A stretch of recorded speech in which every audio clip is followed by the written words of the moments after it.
What is new in the advances in the management of thoracoabdominal aneurysms. As we know, thoracoabdominal aneurysms are a difficult problem, and the Crawford classification, which is pretty old now, classifies this for surgical purposes.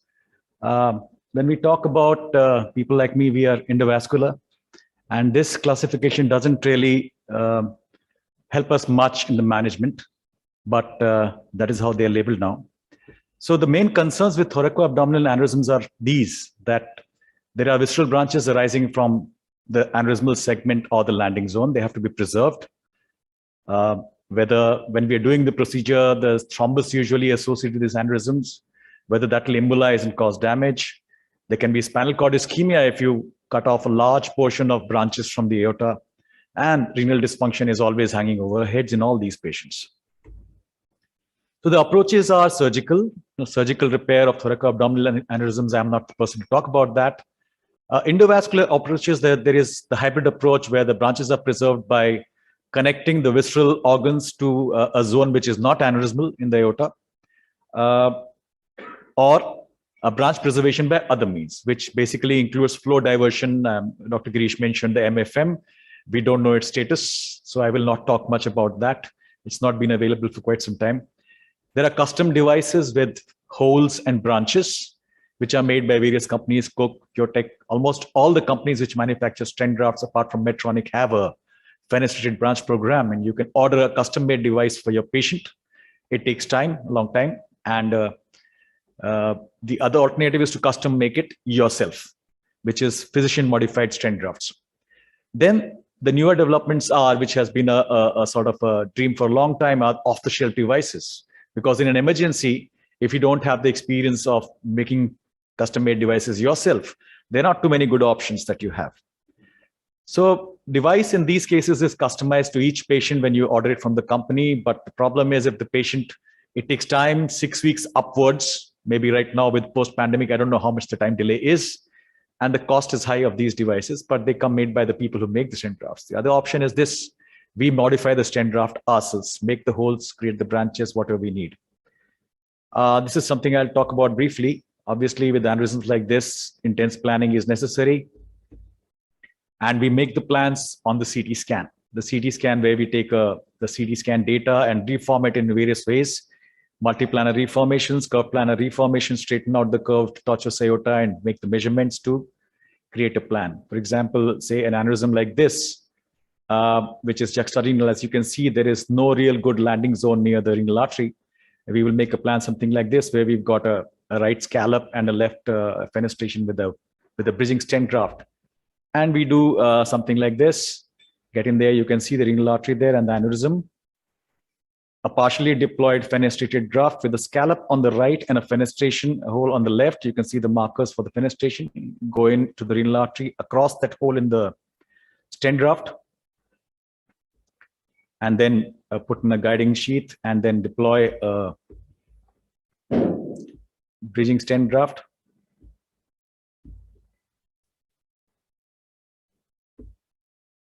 That's the deployment of the stent graft into the left renal artery, and this is the completion of the deployment. And you end up with something like this when you complete the bifurcated EVAR device placement, iliac limbs. And there's the follow-up CT of the patient. So similar case, this time we have done bilateral stent graft placement. You can see it on the follow-up CT. So these are juxtarenal aneurysms where only the renal arteries are of concern. But we know that thoracoabdominal aneurysms can be much worse, and all visceral branches can be involved. For example, a case like this. Now, this gentleman is reasonably young for something like this, and he continues to have pain abdomen. So I think is something going to happen very soon. So I don't have good options but to start taking up this patient myself. So that's the CT scan. But you can make out in the reformatted images what this aneurysm looks like. And obviously, there isn't much of a landing zone below. So you have these, probably all 4 branches need to be preserved. Otherwise, you'll not have a distal landing zone adequate to support the stent graft. So in this position, we make a plan like this. In any case where we are doing fenestrations, the plan is extremely detailed. We take a long time over all the measurements. We measure it number of times, make a formal plan like this, where everything is labeled and you know which side is right, which side is low, which side is up, which side is down, and how it will fit into the patient. Then we start the case. Here you can see the initial angio, and these wires which you see on the side, these are 18 wires which are placed just to mark out the origins of various arteries so that we don't have to use too much contrast to try to get into them. We go across the fenestrations that we have created into each branch. You can see here renals, SMA, and the celiac. And then, as I showed earlier, we come into each branch with the guiding sheath and then place these bridging stent grafts into these branches. The reason I'm showing this particular case is because this illustrates the joys and perils of what we do. So fair enough. And then the constraining suture, we break it using a balloon so that now the stent graft can fully expand. And we see at the end, all 4 branches are filling. And we are presumably happy with this. But in the morning, suddenly the patient has hypotension. I'm called at 5 a.m. in the morning after finishing the last evening. And patient has sudden hypotension. So blood is started, puncture sites are all fine. So we say, okay, shift the patient immediately, do a CT angio. We do a CT angio, and we see, you can see here in this image, there's a perinephric hematoma. And that explains why the patient has hypotension. Now, when we finished our case, you remember we showed the renal artery, everything looked okay. But obviously it's not okay. So then we go in and we find this. We place this stent graft to block a pseudoaneurysm. I think I've skipped a slide here. Okay, it doesn't matter. So we had to place this stent graft again because there was a pseudoaneurysm in this area which was causing the bleeding. So now we said, now it's okay. We are done. We saved the patient's life. We are fine. But then we repeat the CT and we find there's an endoleak because the celiac bridging stent graft has now lost its seal with the main body of the stent graft. So this seal zone is a problem in these devices. It's a fragile, narrow area where the bridging stent graft is in contact with the main body. Obviously, we had to go in again, and it's fairly straightforward. We had to extend the bridging stent graft more into the main body. We did that. Everything was fine. We finished. And this is the follow-up CT. As you can see, everything is okay here, right? So why I wanted to show you what can go wrong in this is because it is a complex and difficult procedure, and obviously it is not the perfect answer. So brings us to the complications. On the left, you have complications of open surgical repair. On the right, you have complications of fenestrated branched stent grafts.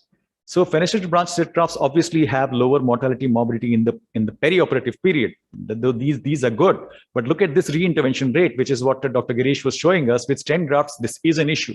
We do not, of course, have the perfect answer yet. Maybe we need to understand more about the biology of what happens in these aortas, because as the aorta, even after the stent grafting, the wall continues to change and evolve. So it's not as if one point solution is going to last forever in all patients. We know that. So they need monitoring afterwards.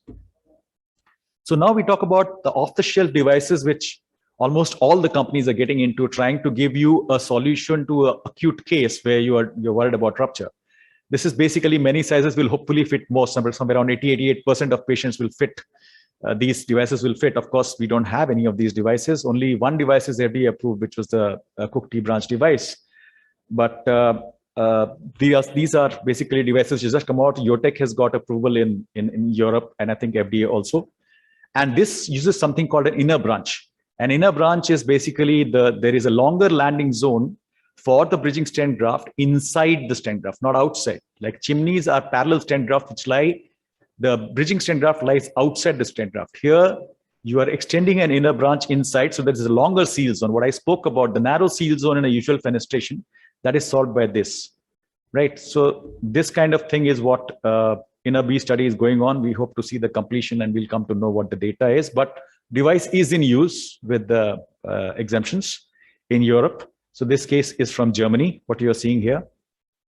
And you can see these are the inner branches. They are inside the main body of the stent graft, unlike what I showed you earlier, where the branch was mainly outside and narrow. So the Cook T branches, this device, according to in UK, where I had speaking to them just recently, and they used a lot of these for some patients, but it fits for about 60 to 70%. The Cook claims it fits 80%. It doesn't. About 60 to 70% of the acute cases they tend to manage with this.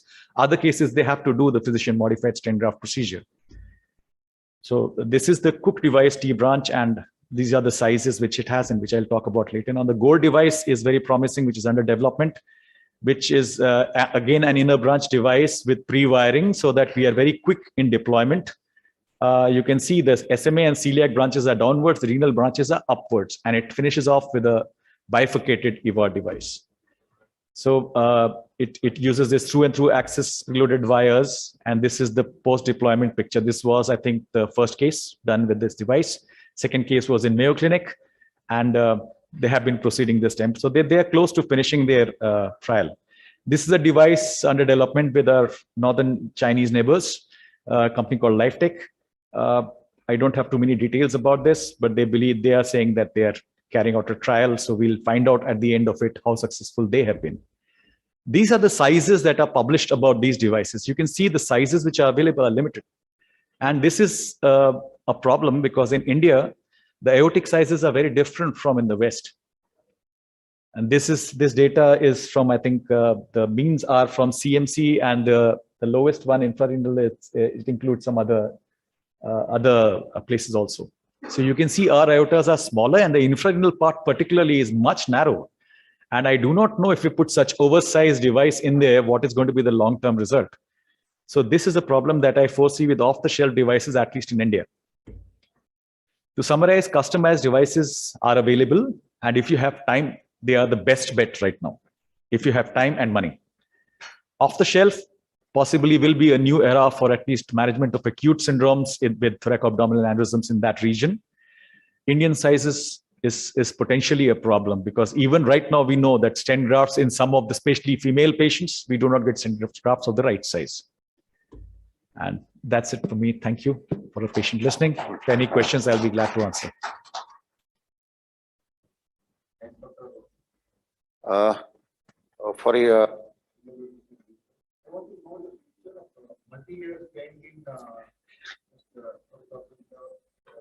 Yeah, so multi-layered stents came in.